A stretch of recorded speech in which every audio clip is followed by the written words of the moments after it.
Alright, hey, this is the first in a series of lesson videos that I'm going to put together to basically talk about some of the basic functions you can do on a microcomputer, in particular this TouchMetal board.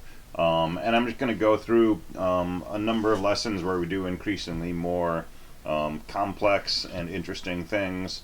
And I'm planning to make a series of either worksheets or workbooks that will go along with this that you can download that will have, exercises and things to work on your own. But I want to do some videos and sort of illustrate some of this. We'll see where this goes. This is experimental. So this is, of course, the TouchMetal board.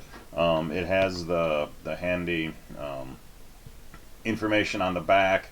But the final board will be black. It'll have company logo here and so on. But architecturally, this is what you're going to get if you order one of these. So powering up is pretty simple. Just plug in a USB-C connector on the top, and the board boots. And that's all there is to it. So the display shows you a set of information. Okay, pause right there. Whoop. So the display shows you a set of information by default. So there's an input register which we can load using these buttons. The input register is currently 0. There's an output register we can write to from code. That's also 0. There's a program counter which says which instruction should be executed from memory next. That defaults to 0. There's 5 status flags for interrupt, overflow, negative, carry, and 0. Those are all 0. There's a stack pointer which lets us store return addresses following function calls or interrupts, and that's equal to 0. And then down here on this third line we see in brackets memory address 0 equals, and then we see the contents of that address, which is also 0.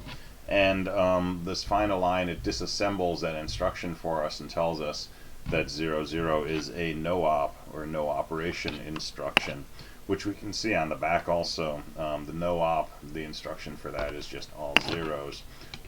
So it's a pretty unexciting state that it powers up in. That's good, right? We don't want it doing things initially. We want to just kind of power up and wait for us to decide what we want to do with it.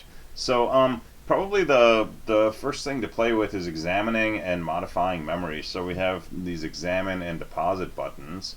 And this input register is currently 0, so we can see the contents of memory location 0. If I wanted to look at the contents of memory location 1, I could toggle in a 001. See, it changes the input register and say examine. And now it's telling me 001 is equal to all zeros. If I wanted to deposit a value in there, for example the number 42, I could type 042 and hit deposit. And now memory location 1 has changed to 42, but every time you deposit it automatically advances the memory address that it's displaying you. So let's go back and look at location 001, say examine, and you can see it's got a 42 inside. And it's showing question marks because 42 is not a recognized instruction code, opcode, for an instruction on this processor. So it's got a 42, but it's not an instruction. It's just a piece of data. Now if I type 000 examine, that still has that no-op in there, but I could store a value in there also. Let's just store the number 123 and deposit that. So it deposited that into location 0, it advanced to location 1, and it's showing us that 42 that we stored. Let's put a 000 back in here and examine location 0. It's a 123, and we can see that says clear R3. So 123 is the opcode, the internal code for the clear instruction. And if we look on the back, we can come down here and we can see that a clear instruction, clear followed by some register number, the opcode will be 1 followed by 2 followed by the register number. In this case we said 123, so that says clear register 3.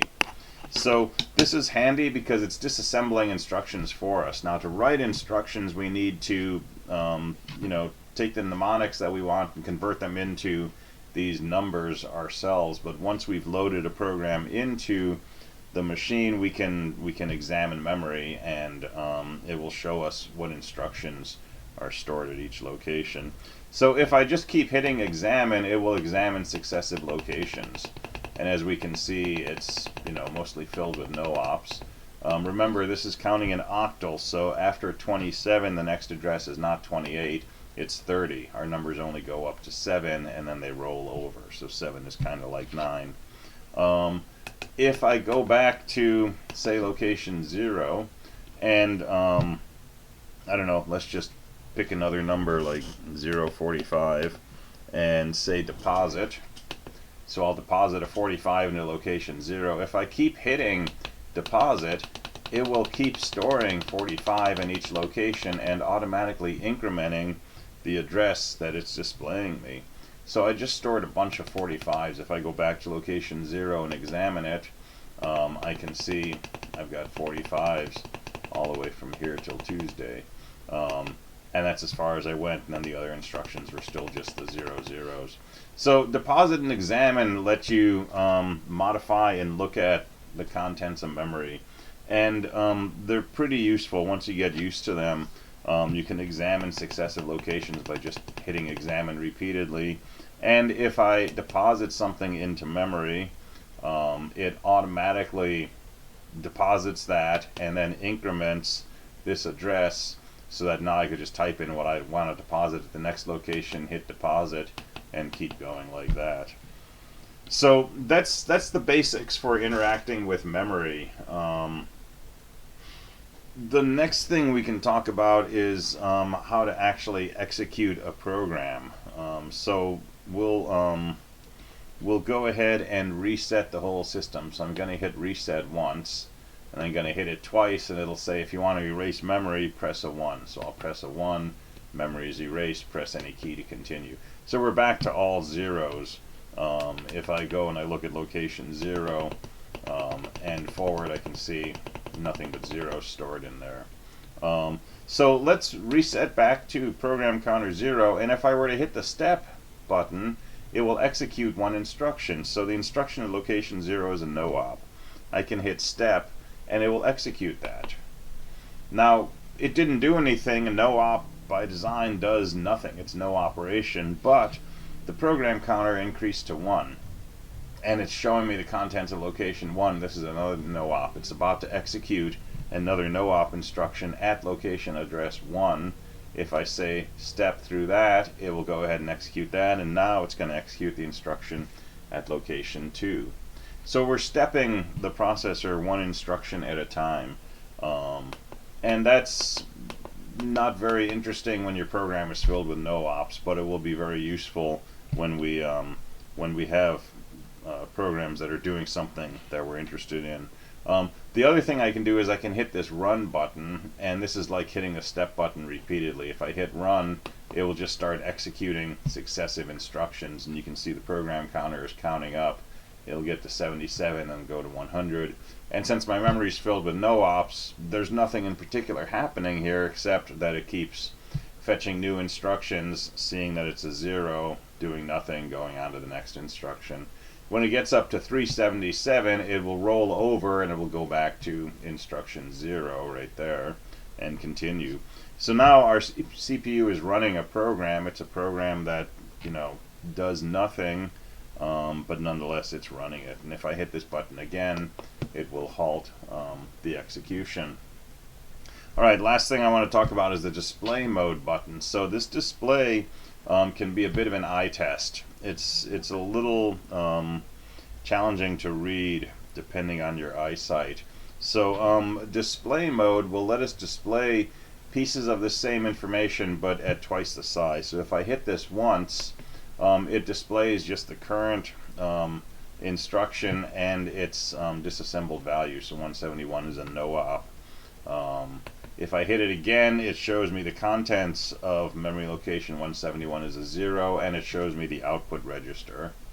If I hit it again, it shows me my flags, and in this case, instead of showing zeros or ones, a lowercase letter means that flag is a 0, uppercase means it's a 1, and it's showing me my input register. So if I change my input register, I can see that right here.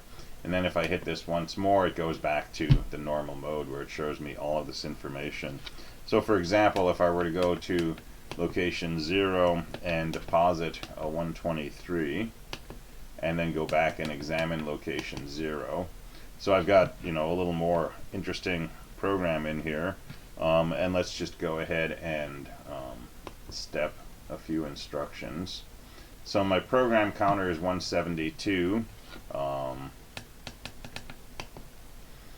I'm examining location 000, which is a 123, but my program counter is 172. So now if I look at my program modes, it's showing me the instruction stored at the address I'm examining, 000. That's a clear register 3 instruction. My output register is 123. Sorry, memory content 0 is 123. My output register is 0. No flags are set. My input register is 0. And then I can come back here and the program counter is 172. So that's the basic setup of the board, and that's not getting into any of the programming or architectural aspects of the board. This is just looking at the mechanics. So the next video we'll start digging into some of these instructions like no op, but also increment and decrement, and then start doing some actual calculations with the board.